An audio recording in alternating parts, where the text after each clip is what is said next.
Bonjour, une rédemption éternelle. Voici la main du matin, Hébreux 9, 12, qui dit ceci.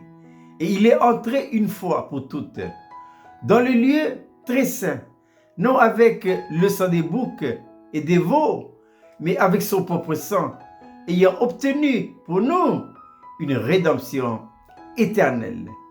Autrefois, dans l'ancienne alliance, le souverain sacrificateur doit aller dans le lieu trois fois saint, le lieu, le saint des saints ou la Shekinah. Mais il ne peut pas y aller avec les mains vides. Il faudra qu'il amène le sang des boucs ou des veaux.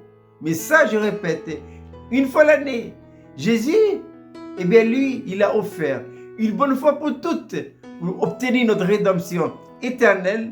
Il est rentré dedans, non avec le sang des animaux, mais avec son propre sang à lui. Le sang est dans la vie est dans le sang. Donc, on peut dire que Jésus, en rentrant dedans, il est rentré avec sa vie.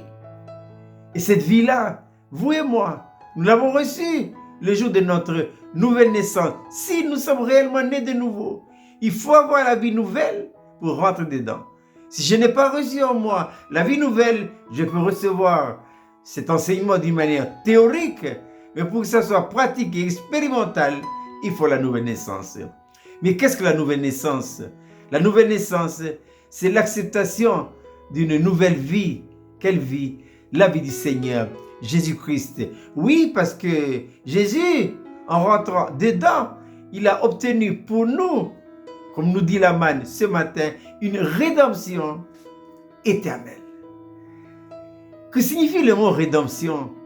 Rédemption, dans le mot rédemption, il y a trois significations. D'abord, notre rachat. Il nous a rachetés. Il nous a rachetés des griffes du malin. Parce que le malin nous a obtenus par le mensonge dans les jardins d'Éden. Donc, il faut un sacrifice. Jésus est venu, c'est le premier sens de la rédemption. Ensuite, à cause du péché, intérieurement, nous sommes devenus un schisme, une division, un véritable désastre. Il faudra reconstituer. C'est ce que Jésus a fait à la croix de Golgotha. Donc, 1, rachat. 2, reconstitution intérieure.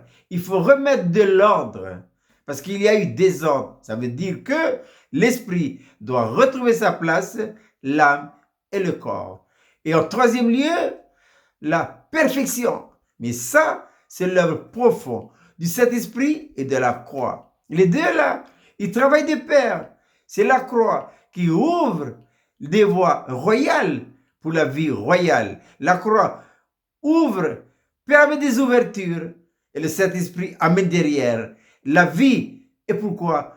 Parce que comme nous dit la manne ce matin, Jésus a obtenu pour nous une rédemption éternelle. Il n'a pas besoin de répéter deux fois. Il l'a fait une bonne fois pour toutes.